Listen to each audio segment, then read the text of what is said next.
Naaalala mo pa ba ang pagdurusa?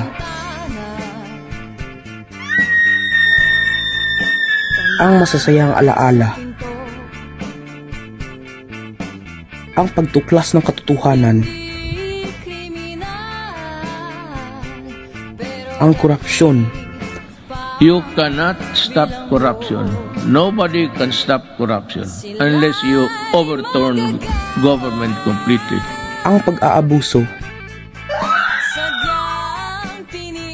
Ang paghihirap. Makakaasa kayong ang inyong pera ay nasa mabuting kamay. Ang dahilan ng paglaban. Uulitin ko, naaalala mo pa ba? Bakit ba tayo nagbubulag-bulagan at nagbibingi-bingihan kung ipinamulat na sa atin noong panahon pa ni Rizal? Hindi ang totoo! Na nasa harapan na natin ang katotohanan. Ang paghahari ng kasakiman. El filibusterismo.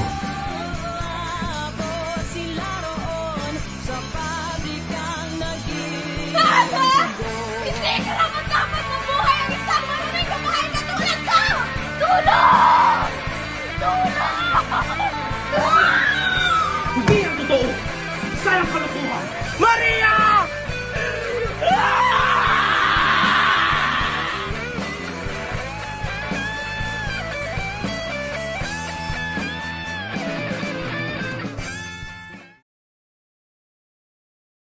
Isang umaga noong Disyembre, may isang barkong nahihirapan dumaan sa paliko-likong ilog Pasig.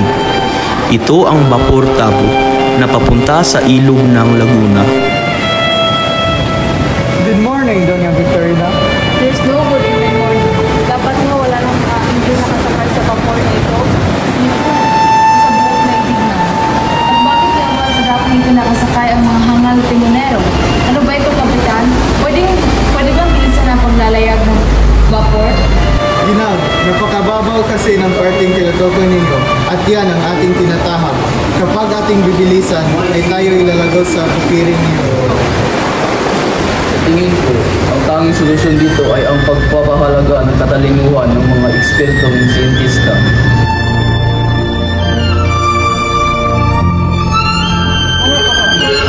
Simpleng lunas lang ako. Nagtataka nga ako bakit wala isa sa iyo nakaisip. Magbukas ng isang bangko sa pagbukay lamang ng isang kanal. At gayon ay isarado na lamang ang ilong Pasig. At paano naman ang salapi at manggagawa? Ipagawa ito sa mga binago. At kung kukulangin, ipakilos ang buong bayan, bata man o matanda. Ngunit kabuluhan lamang ang maidudulot niyan.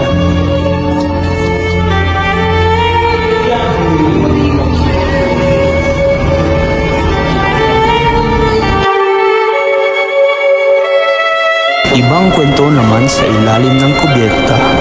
Rinig na rinig ang makina ng barko at naghahalo-halo na ang singaw ng tao at ng gasolina. Dito ay napakainit at masikip dulot sa kay daming tao. Oh, Basilio at Isagani. Balita ko magtatatag daw kayo ng isang akademiyang magtuturo lamang ng wikang Ingles. Sigurado ako hindi yan matutupad. Ngunit naregaluhan na po namin ng dalawang sasakyan si Padre Eleni. At nangako po siya na susuportahan daw po kami. At saka mag-aaral lamang daw po ang ambag ng pera. At meron na po kaming mga guro, kalahating Pilipino at kalahating Amerikano. Mainam naman. Sana'y kayo magtagumpay. Mauna na ako. Hindi po. Basilio, kamusta naman kayo? Wala po, Ginoong Simon. Hindi po kami inuingon ng alak. Oh really? Is that so? Sabi nga ni Padre Camora na ang sobrang pag-inom ng tubig ay nakasasama rin sa kalusugan. Sabi po sa kanya na ang tubig ay nagpapawi ng apoy. At kung ang galit ay nagiging isang mausok na baha. Isang dakilang sagot, maaari nga na ang tubig ay maging isang dilution. Ang nakaraan, 13 taon na nakalipas.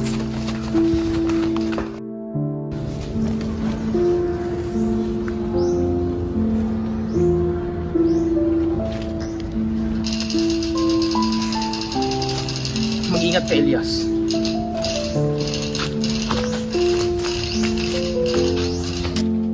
Habulin sa Ibarra!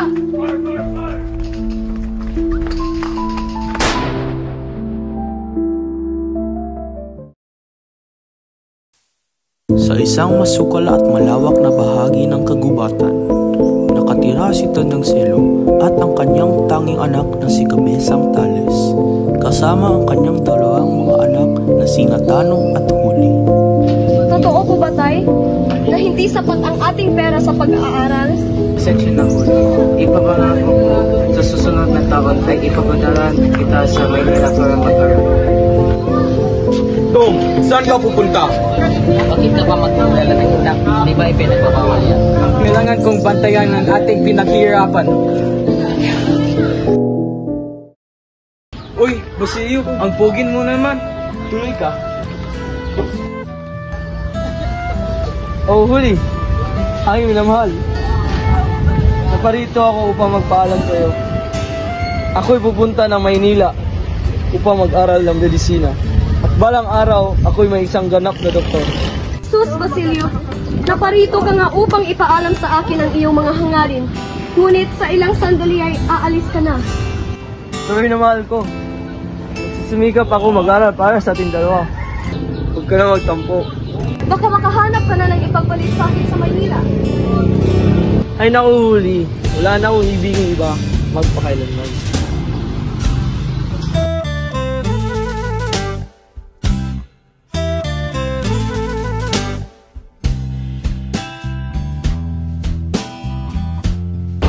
Maraming salamat, mahal ko. Isang hapon ay pauwi na si Kabesang Tales hawak ang kanyang sandata at mga dokumento noong may hindi siyang inaasahang makita na papalapit sa kanya. Hoy, ikaw! Hoy, tumigil ka sa paglalakan! Bakit may dala ka ng data? Hoy! Ano yun? Bitawan ninyo ako, mga Itay! Hoy, kamayaw ka! Kapili yan! Huwag po! Mawag po kayo!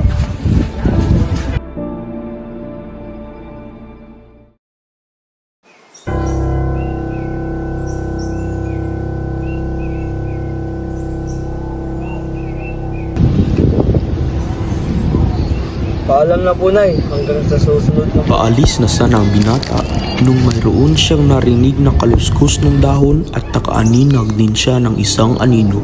Dali-dali niya itong pinuntahan. Ginoong Simon? May tutulong ko ba ako sa inyo? Anong ginagawa mo sa gubat na ito? Kung naalala mo lang, ako yung tinulungan mo sa gusto mo.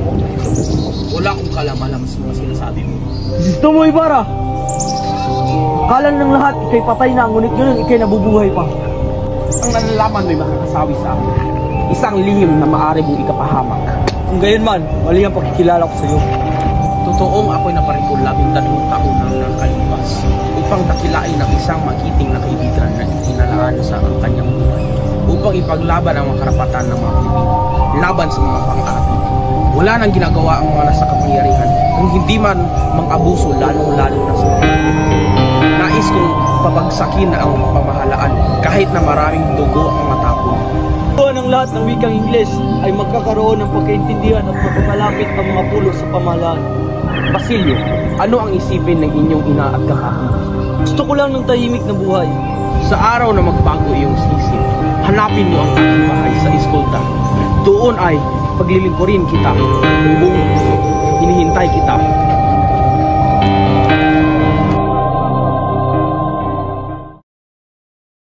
Pumunta ng Maynila si Huli at iniwan ang kanyang ingkong sa kanilang bahay, resulta ng pagkapipi ng matanda. Si Huli ay nagtrabaho bilang katulong sa bahay ni Hermana Penchang.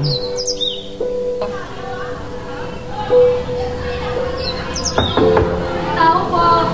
Tuloy, bakit ngayon ka lang? Kanina pa ako nagpintay sa iyo. Kanina pumasok sa iyo. Maraming salamat po, Hermana Penchang, at natulungan niyo ako rin sa mga Maynila. Mag-aalas 12 na, tayo na.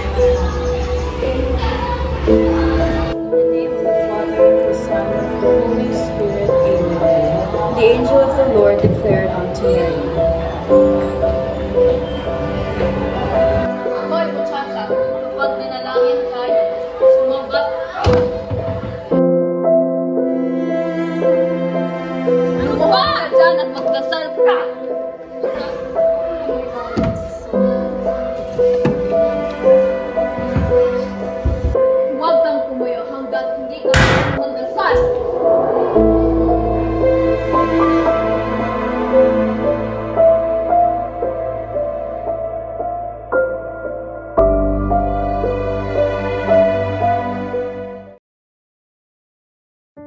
Nakituloy ang mag-aalahas na si Simon sa bahay ni Kabisang Tales. Magandang hapon sa iyo, Tales. Uy, tumarin ka sa aming tahanan, Senior Simon. Ang kayong maging kardinal.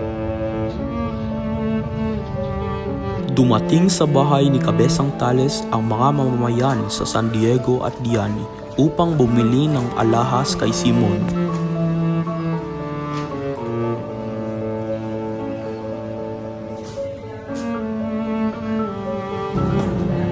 Ayaw niyo marahil ang mga alahas ng pangkaraniwan o huwan lamang.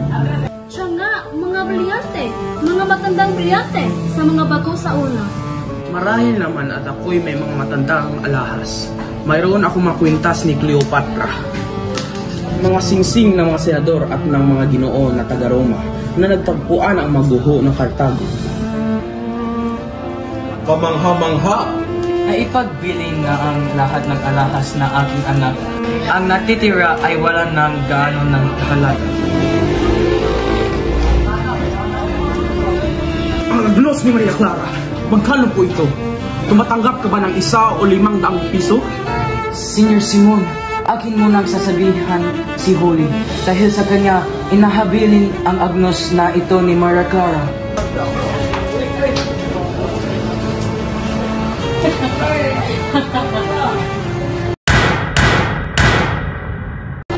Sa wakas, nahanap ko na rin ang aking hinahanap.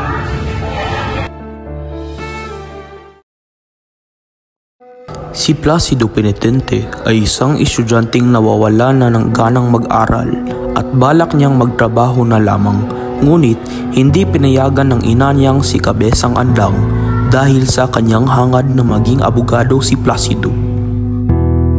Ma! Ayoko na mag-aral! Anong nangyari sa'yo? Hindi ko gusto ng sistema sa aking paralan. Magtiis ka! Ano na nasasabihin ang umahin mo? Hanggang niya makapagtapos ka ng pag-aaral. Minsan ma, hindi mo ako kinakampihan sa anong problemang kinaharap ko sa buhay. Wala kang kwentang ina! Placido, bumalik ka dito!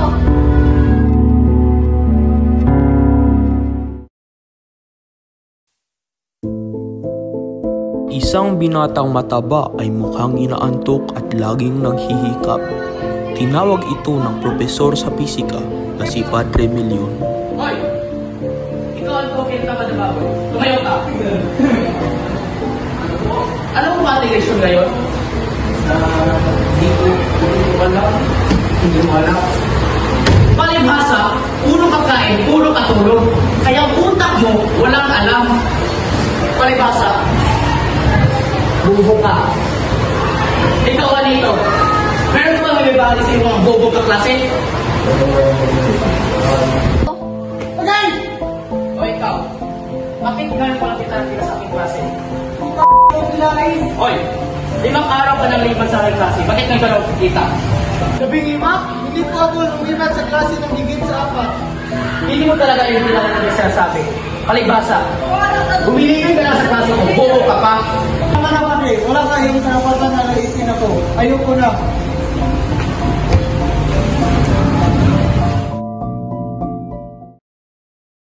Kasalukuyang nagtitipon ang mga estudyante sa bahay ni Makarai. Paksa ng kanilang pagpupulong ay pagpapatupad ng Akademya ng Wikang Ingles. Kailangan ng grupo ang pagsang-ayon ni Don Custodio. Mayroon silang 2 paraan upang pumanig ito. Si Ginoong Pasta, isang manananggol, at si Pepay na mananayaw at matatalik na kaibigan ni Don Custodio. Oh, Isagani, ikaw pala yan. Maupo ka muna.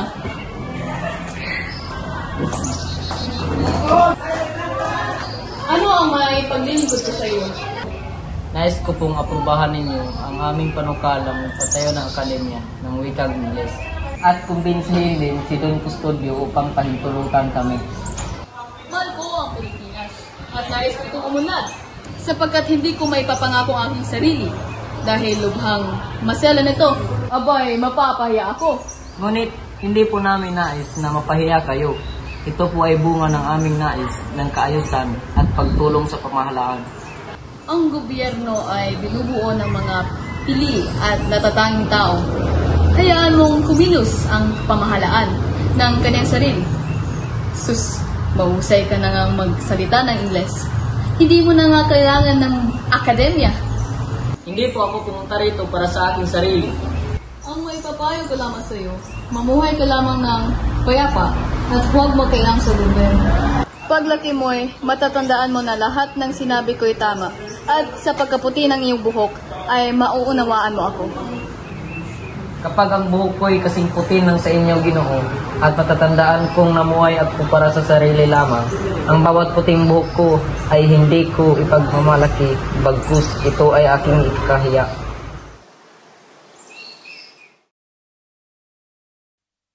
Si Quiroga, isang negosyanteng insik na naghahangad ng magkaroon ng konsulado ang kanyang bansa.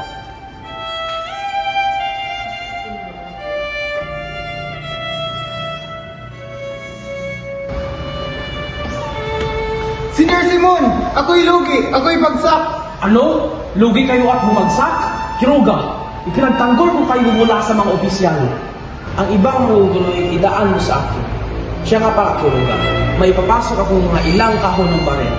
Itago mo ang mga ito. Ngunit, mapanganib iyan. Ako nang bahala doon. Naiintindihan mo ba? Siya, basta hindi ako sasabit yan.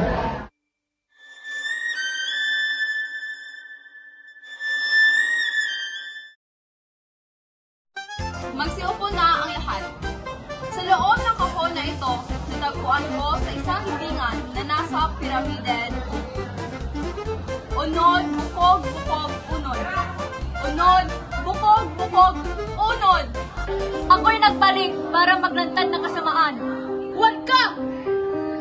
Tumahimik ka! Banat na mamatay tao, banal-banalan. Marisalvi!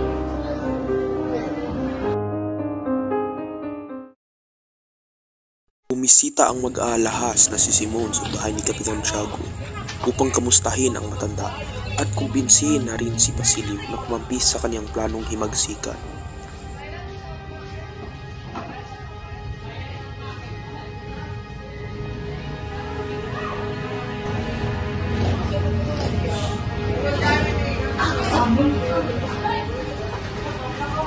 Sa himagsikan, Basilio, ang hindi kakampi ay kaaway pala na dapat paslamin. Gusto kong ikaw magtakas kay Maria Clara habang nagkagulo ang lungsod. Ngunit, Ginong Simon, ayon sa balita ay si Maria Clara ay patay na. Napatawad po pero wala na po siya.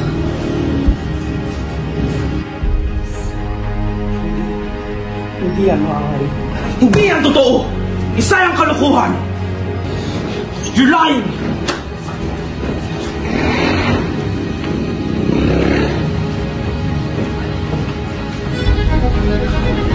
Namatay man lang niyang hindi niya alam na buhay pa ako. Namatay siya nang nagdurusa sa mga kamay ng mga hangal na praile.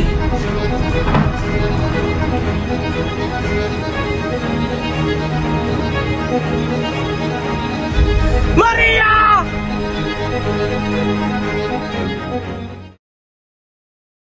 Sa bahay ni Doña Victorina, nagtungo si Sagani upang makipag-usap ni Paulita.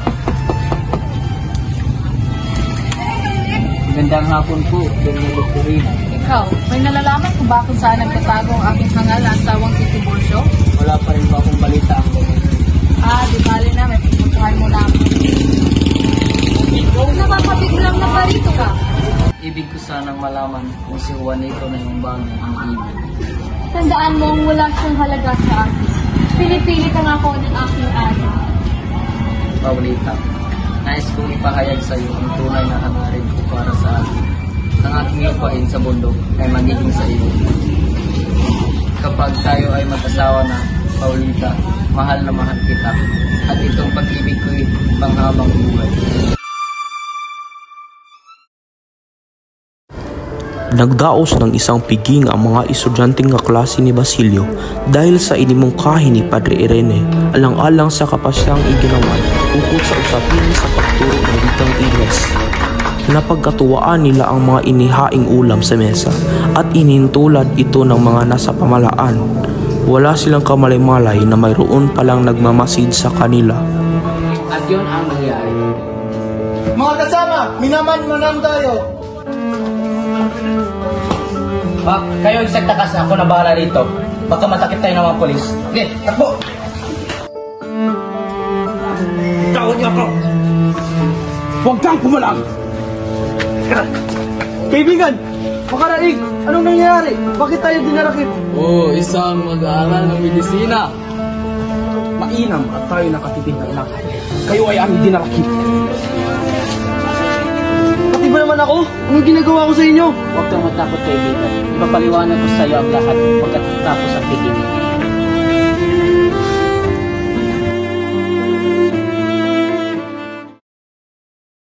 Sa pagkakabilanggo ni Basilio, umanaw na si Kapitan Tiago, kaya si Huli na lamang ang kumilos upang matubos si Basilio, ang minamahal niya.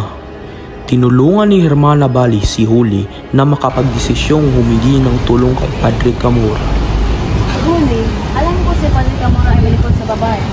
Kaya sigurado akong makukumbinsin mo rin siya upang makalaya si Basilio. Baka ano pa ang gawin niya sa akin? Alin, natatakot ako. Huwag kang mag-alala, Huli. Rin naman ako sa labas. Tandaan mo, ginagawa mo lang ito para kay Basilio.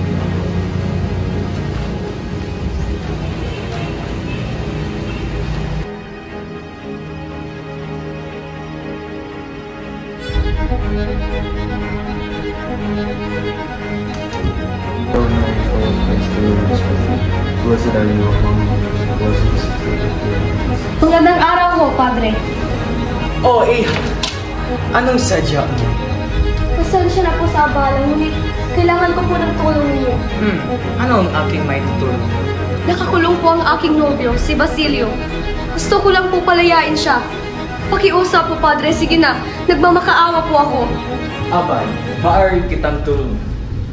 Susulatan ko ang Kapitan General at bukas makakalaya ang iyong minamahal. Maraming salamat po, Padre Camora. Kahit anong para sa akin, kabigha-bighaning kapatid ko sa Diyos. Sumunod ka lang sa akin at matutupad na ang inyong nais.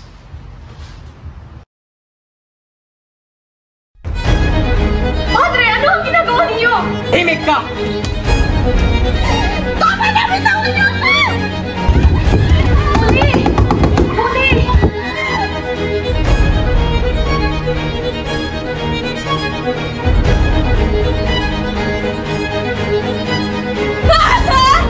Hindi karapat-dapat na buhay ang isang maraming babae katulad ka!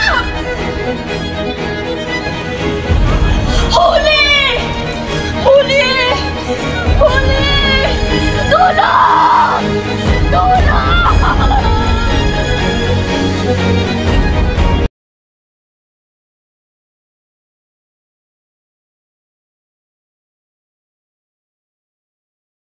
Si Basilio ay nakalaya na rin sa wakas sapagkat mayroon ding mga masasamang balitang natanggap ang pagkamatay ni Kapitan Tiago, pagkawala ni Ingkong Celo at ang pagkamatay ni Huli. Agad na pinuntahan ni Basilio si Simon upang maging kasapi sa kanyang planong himagsikan. Simon!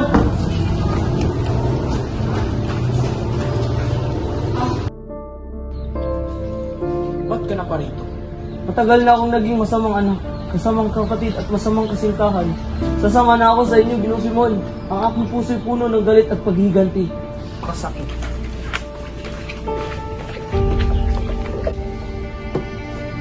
Petro Gaserina, gagawa ka ba ng dinamita? Sa pagdiriwang ng kasal ni Juanito at Paulita, magpapikita ang lamparang ito sa gitna ng lamesa. Kapag tinaas ang mitsa, gagana ang dinamita at puputok ang buong bayan. Ngunit madami ang mamamatay. That's the whole point. Pumunta ako ngayon sa mga tulisan at ihatid mo sila tungo sa bahay ni Quiroga. Doon nakaimbak ang mga baril at pulbura. Padadanakin ko ang mga dugo ng mga nang apit. Ako'y nang sumikap upang maisigawa ang aking layon. At ngayon hapon, Basilio. Boom! Papaligayin natin ang buong San Sinocob.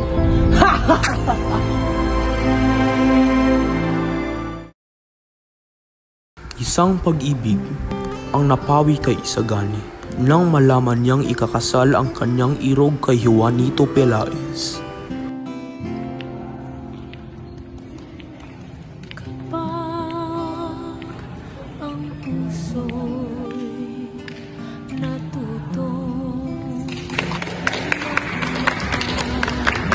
Paulita, do you take Juanito as your husband?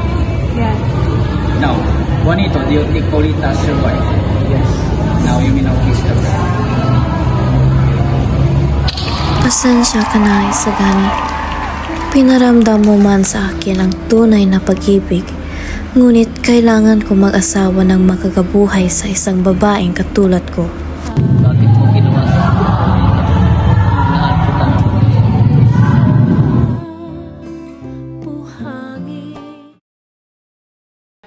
Nagsimulang magdatingan ang mga panauhin ng mga ikapito ng gabi. Naunang dumating ang mga mababang kawani ng pamahalaan at sunod ang matataas at sumunod na rin ang bagong kasal kasama sina Doña Victorina at si Don Timoteo Pelaez. Dumating na rin si Simon upang maihatid ang kanyang regalo para sa bagong kasal. Tao po. Magandang gabi, Binibin. Magandang gabi rin po sa inyo, Sr. Simon. Ikinagagalak ko sana ang bagong kasal. Sapat na ba ang regalong ito? Maraming salamat sa iyong pagdalo. Halika, samahan mo kami sa aming sala-sala. Kung pwede lang sana, Binibin. Ngunit, marami pa akong dadaluhin. Kaya mauna muna ako. I hope they enjoy the night, including you, miss.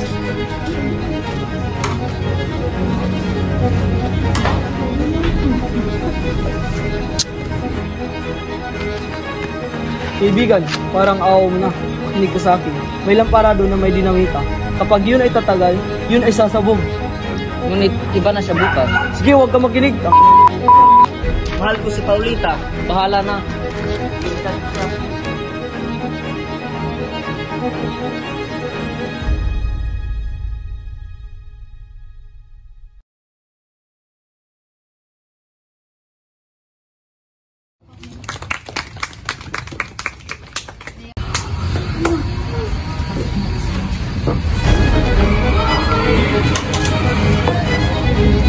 Si Juan Crisostomo Ibarra! Crisostomo Ibarra? Juan Crisostomo Ibarra? Sino siya? Isang napakasamang biro. Ano nangyayari sa iyo, Padre Salvi? Ito ang sulat niya. Sulat kamay na ito! Kung isasalin ko ito, ang kahulugan nito ay papatay niya tayong lahat ngayong gabi. Papakasulin tayong lahat! Wala! Magnanakaw! Magnanakaw! Ako na magnanakaw!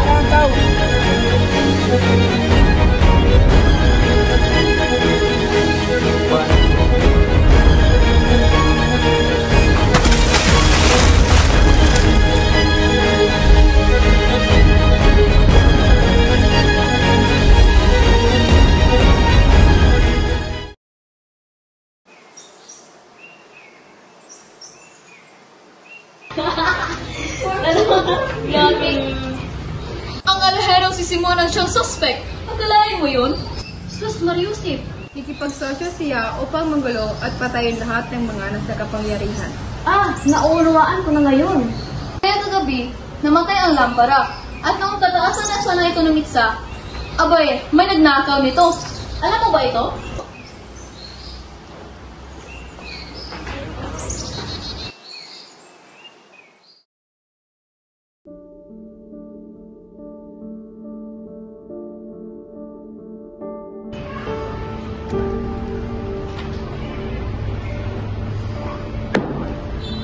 The end is near.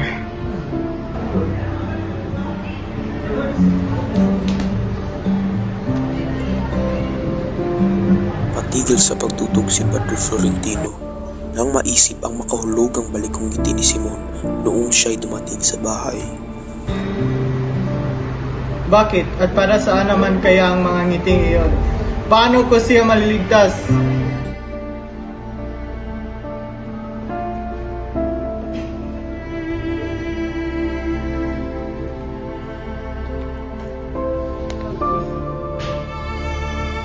May Diyos na gumagabay sa atin, hindi ba? Oo, lagi siyang nakagabay sa atin. Siya ang laging tumutulong sa atin kapag wala tayong napupuntahan. Nais po akong magpakumpisal. Ayokong mamatay na may kasamaan. Ngayong alas 8 sa gabi, may papunta rito upang dakpin ako, patay man o buhay. Handa akong makinig, Simon. Padre, galit na galit ako sa mundo noon. Oo, toong nagbalik ako rito upang maging ganti. Nasawi ang aking ama na wala ang aking kapangyarihan nang umibig ako kay Maria Clara. Sa tulong ng mga kayamanan na ibinaon ko sa gubat, ako'y nakapunta sa ibang bansa. At doon ay nagsumikap mga lakal upang sa aking pagbabalik ay may kapangyarihan ako, taglay at hindi lamang nagpalit ng ngalan. Ako si Juan Crisostomo Ibarra. Ako'y nagkamali. Patawad. Anak, lagi mong tatandaan na ang buhay ay hindi lang puro masaya. Minsan ay kailangan nating makaranas ng sakit upang tayo ay matuto. Tandaan mong walang maidudulot na maganda ang paghihiganti at madudulot lang yon ang panibagong kasamaan. Hindi ko pa naiintindihan, Padre. Bakit niya ba ako pinaparusahan ng ganito? Hindi ka niya pinaparusahan, anak. Iyan ay isang pagsubok lamang na dapat mong lampasan. Hindi ka niya bibigyan ng isang pagsubok kapag hindi mo ito kayang labanan. Tayo ay mahal ng Panginoon. Alam kong ikaw ay kanyang patatawarin. Maraming salamat, Padre. Ngayon ay mamamatay na akong payapa.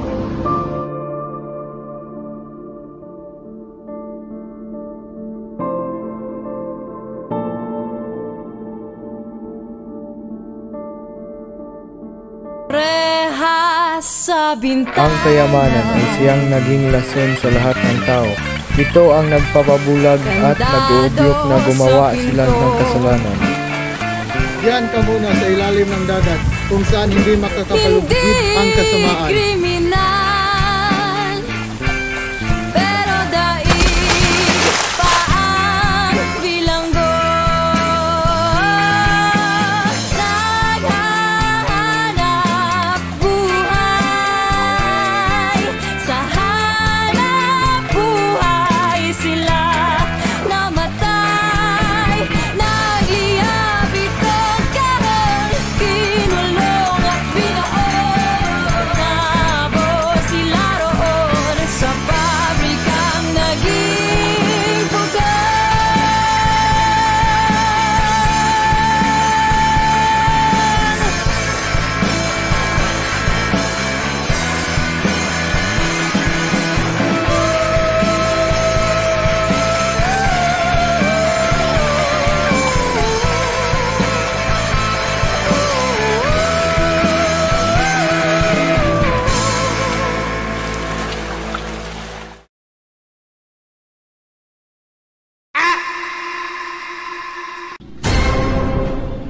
Bugo ka! Hindi yan totoo! Isa yung kalukuhan! Hindi yan totoo! Isa yung kalukuhan! You're lying! Maria! Lakaw dito ka! Lakaw dito ka! Lakaw lagi dito! Ngunit naregaluhan na po namin ng dalawang sasakyan si Padre Irene at nangako po siya.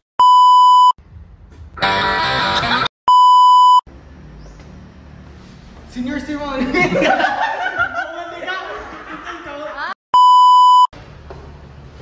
Senior Simon! Ako'y lugi! Ako'y basta! Ay!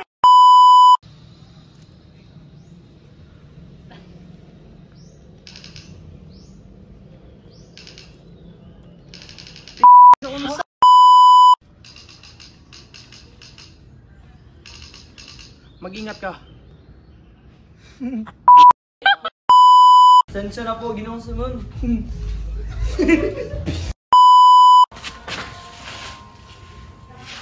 But what the hell? Magnanakaw! Magnanakaw! Magnanakaw! Unod, bukog, bukog, unod. Unod, bukog, bukog, unod.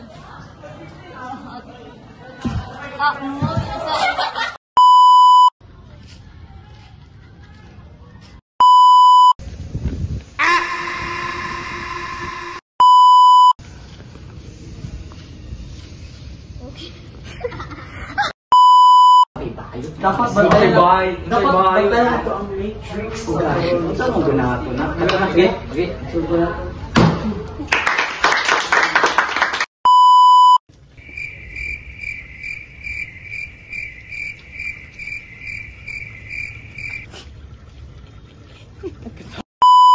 Crisostomo mo Ibarra. Crisostomo Ibarra?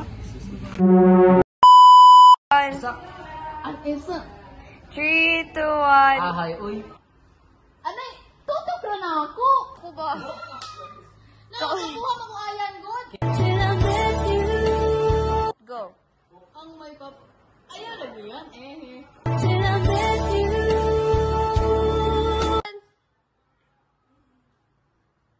Kikiligo.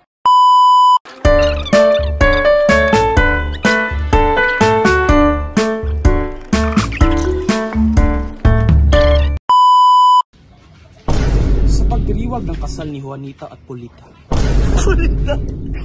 Gitna ng lamesa, kapag tinaas ang misa at gana-gana ng dinamita at paputok.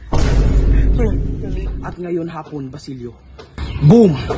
Papaligayihin natin ang buong San Sinocob. Oy, Basilio, ang pagkapogi naman. Huli. Ang iyong inamahal. Let's up. Mara, ay, piyo! Mga kasama, minaman naman. Mga kasama, minaman naman. Mga kasama, minaman naman tayo. Pati ba naman ako? Anong ginagawa ko sa inyo? Wayne, makita ka, Wayne! Kayo ay aming dinarakip. Kitak pa ko?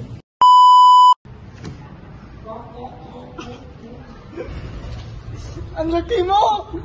Ang laki mo!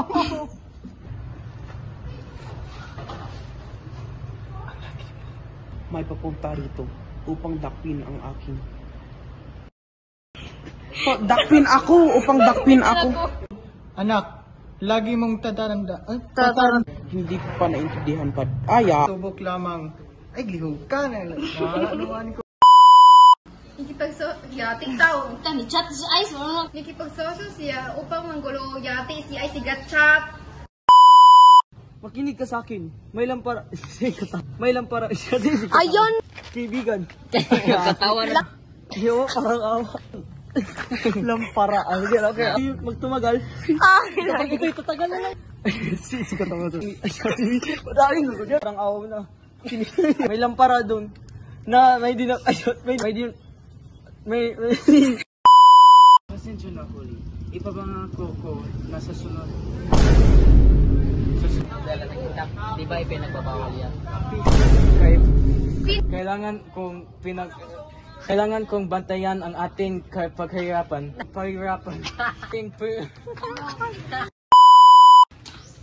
Habulin si Ibarra!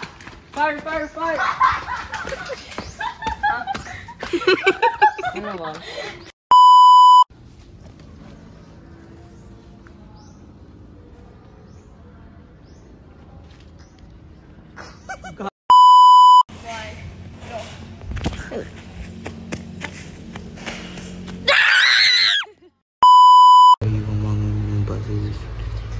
Me praying for that one girl from Manila to come here. Kaulaw. Gigi mo. Iga. Who's there? Kapag di mo umit. I stay crossing off of my